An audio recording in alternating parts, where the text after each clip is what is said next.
Bonjour et bienvenue sur cette nouvelle vidéo de philosophie consacrée aujourd'hui à la question de la santé mentale en Égypte ancienne. Qui n'a pas rêvé devant les grands monuments de l'Égypte, sa grande culture, ses pyramides, ses temples, ses pharaons, une culture fabuleuse existe dans l'Égypte pharaonique. Elle nous a légué énormément de choses, énormément de monuments, énormément de papyrus, de traces. Elle a influencé toutes les civilisations antiques et sur plein d'aspects notre propre civilisation au jour d'aujourd'hui. La question de la santé mentale en Égypte pharaonique, elle était très fondamentale à traiter puisque en tant que mère un petit peu des civilisations antiques, il est intéressant de se pencher sur la manière dont l'Égypte pharaonique traitait ou prenait compte du phénomène de la santé mentale. Alors est-ce qu'on peut dire, et ça va être la proposition qui sera faite, la problématique on va dire de cela, est-ce qu'on peut donner raison au psychiatre des aliénistes Lucien Bonafé lorsqu'il expliquait qu'on juge du degré de civilisation d'une société à la manière dont elle traite ses marches, ses fous, ses déviants. Donc ça va être l'objet du propos dans cette vidéo, ce sera de montrer que à civilisation grandiose comme la civilisation égyptienne, prise en charge en santé mentale grandiose. J'ai choisi le terme grandiose un peu pour reprendre la grandeur de la civilisation. C'est difficile de parler de prise en charge grandiose, vous vous en doutez bien. On n'a pas énormément d'éléments non plus, mais je vais essayer de vous dire tout ce dont nous disposons au jour d'aujourd'hui. Alors c'est pas des questions qu'on a l'habitude de développer traditionnellement lorsqu'on parle de l'Égypte, on est très focalisé sur les monuments, sur leur culture, sur comment ils ont fait pour construire ce qu'ils ont fait, etc., leur technologie, enfin bon, voilà. Il y a énormément d'autres sujets qui sont bien plus traités que cela, mais ça vaut vraiment le détour. J'ai été assez surpris dans mes recherches de ce que j'ai pu lire.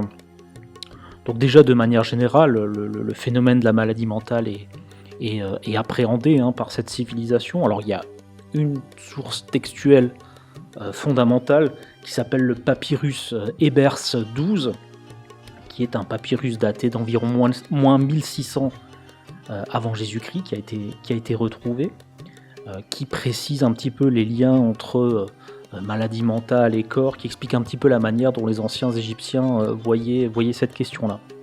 Donc selon eux, la maladie mentale, c'est la manifestation corporelle de la prise de possession du corps. Donc il y a un petit peu, comme on a pu le trouver notamment dans nos anciennes vidéos sur...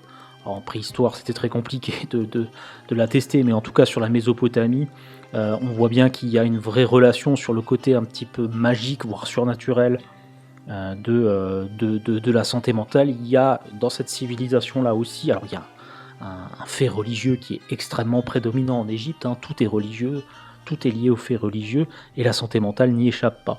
C'est-à-dire qu'on considère vraiment que les symptômes de la maladie mentale sont le signe soit d'une vengeance divine, soit le signe qu'on a fâché les dieux, ils sont pas contents, ils veulent se venger, etc. Donc on est là aussi sur quelque chose qu'il va falloir traiter, c'est-à-dire le médecin, enfin l'équivalent du médecin, aura une fonction là aussi un petit peu magicienne.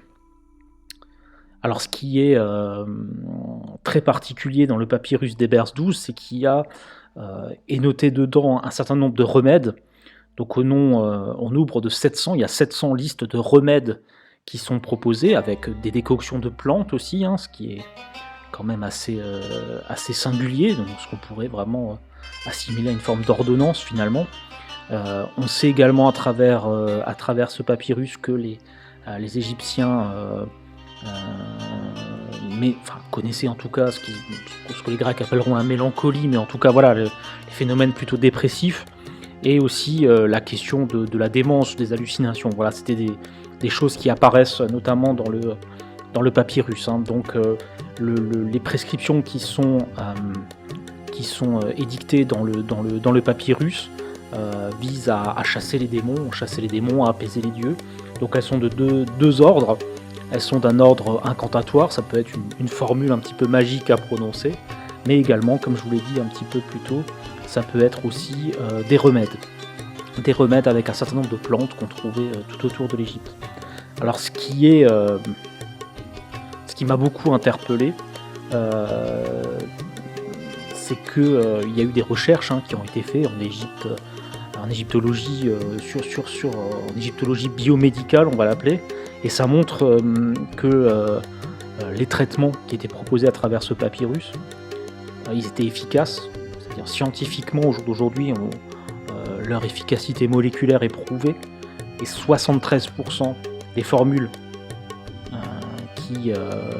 qui sont connues par le papyrus, 73%, respectent les règles du Codex pharmaceutique britannique de 1973.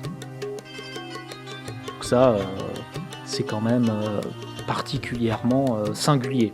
C'est assez curieux dit comme ça, mais ils avaient presque une maîtrise pharmacologique équivalente, en tout cas aux 3/4, à celle de la seconde moitié du XXe siècle. D'ailleurs, les Grecs qui ont succédé aux Égyptiens en tant que civilisation dominante, et notamment Homère, disait que les Égyptiens sont plus qualifiés que tous les autres en médecine, même si c'est les Grecs qui vont donner, ça fera l'objet des vidéos suivantes, même si c'est les Grecs qui vont donner leur lettre de noblesse à la médecine telle qu'on la connaît un petit peu aujourd'hui, ils reconnaissaient que les Égyptiens étaient les plus qualifiés que tous les autres en médecine. Donc Hérodote, le grand historien, et Pline l'Ancien, qui est aussi un grand historien, ont bien évidemment confirmé ces choses-là, en disant vraiment que, d'ailleurs, ils ont tous appris à la bibliothèque d'Alexandrie et ont été formés par les prêtres en Égypte. Hippocrate, le très célèbre, qui au jour d'aujourd'hui fait encore prêter serment à tous nos jeunes médecins, a appris la médecine au temple d'Amenhotep en Égypte. Donc voilà, disons dans les grandes lignes ce qu'il y a dans le papyrus. Ce qui est intéressant au-delà de la question des remèdes, de la question du pourquoi qu'on peut voir, c'est comment le système de soins égyptien est organisé. Parce que oui, on peut parler d'un système de soins. C'était quelque chose qu'on n'avait pas forcément, on va dire, organisé dans les civilisations précédentes. Et là, les Égyptiens ont organisé leur système de soins. Donc il est basé sur 3 principes qui là aussi font preuve d'une actualité assez surprenante parce qu'on en parle tout le temps au quotidien. Ce sont des vieux serpents de mer pour qui fréquentent les milieux liés à la santé mentale. La gratuité des soins, la disponibilité partout et la continuité. Ce sont les 3 principes socles fondateurs du système de soins égyptien.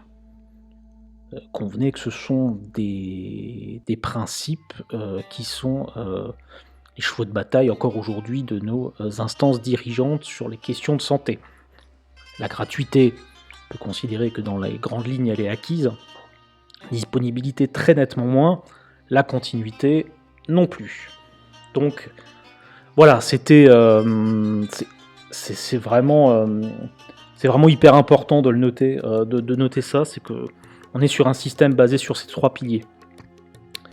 En Égypte pharaonique, l'équivalent des hôpitaux s'appelait des maisons de vie. Vous voyez, on n'est pas sur la notion de soins, on est sur la notion de vie, les maisons de vie. Et chose très particulière, dans ces maisons de vie, il y avait toute une partie d'enseignement. C'est-à-dire que le soin de la maladie allait de pair avec l'enseignement à des buts de se prémunir d'un retour éventuel de la maladie. C'est-à-dire qu'on soignait, donner l'incantation, le remède, et dans le même temps, on apprenait à la personne malade à ne plus fâcher les dieux, lui apprenait un peu un certain nombre de choses pour éviter que ça revienne. Donc ça, c'est quelque chose, là aussi, qui est assez actuel, puisqu'on parle, nous, d'éducation thérapeutique, comment se prémunir finalement d'un certain nombre de maladies, comment faire en sorte d'être acteur dans son propre soin. Donc c'est des questions qui étaient déjà au cœur des pratiques de soins, bien sûr, toujours sur l'angle religieux et magique, qui est bien évidemment plus notre cas aujourd'hui, mais néanmoins. Alors l'organisation médicale reposait sur 2 dieux. 2 dieux de divinités. Alors un que les ésotéristes de tout poil connaissent très bien, qui s'appelle le dieu Thoth, celui que les Grecs appelleront Hermès. Thoth qui est la divinité liée au savoir et à la sagesse. Donc lui est responsable d'une caste médicale qui s'appelle les médecins itinérants. Bon, c'est pas le nom évidemment, mais on les appelle les Sunus. Ce serait aujourd'hui l'équivalent de nos médecins libéraux, si vous voulez. Sachant que en Égypte pharaonique, seuls les meilleurs médecins deviennent des Sunus, qui sont en fait des médecins omnipraticiens.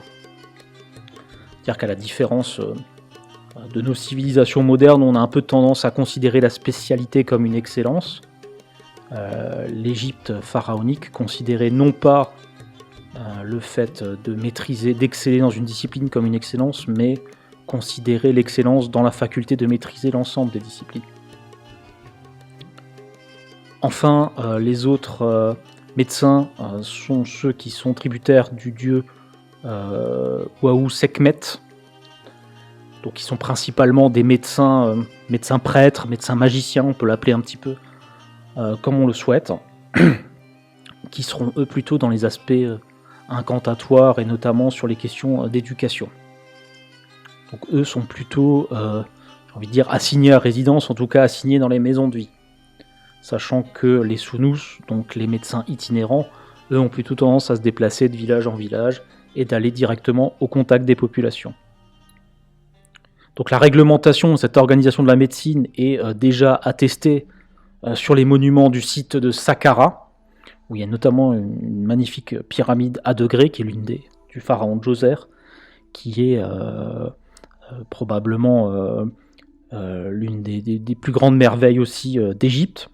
Et c'est donc on va dire l'équivalent du premier ministre du pharaon Djoser, qui s'appelle Imhotep, le grand prêtre, qui est réputé pour avoir mis en place cette organisation. C'est lui aussi qui est réputé pour avoir été l'architecte de la pyramide à degrés de Djoser et avoir écrit beaucoup de choses qui ont permis la construction des merveilles futures.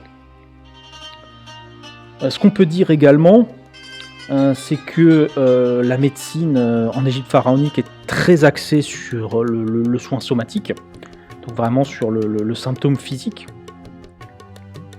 Ça c'est aussi quelque chose à noter. Et il n'était pas rare, encore une fois, de voir des incantations, l'appel au surnaturel, de l'exorcisme, etc. Voilà. Donc voilà ce qu'on peut dire dans les grandes lignes. Vous voyez bien qu'en dans des vidéos de 12 ou 13 minutes, on va bien évidemment pas au cœur des choses. L'objectif c'est, dans une logique d'éducation populaire, d'apporter des éléments généraux et de compréhension sur l'appréhension du phénomène de santé mentale dans nos différentes civilisations. Il est quand même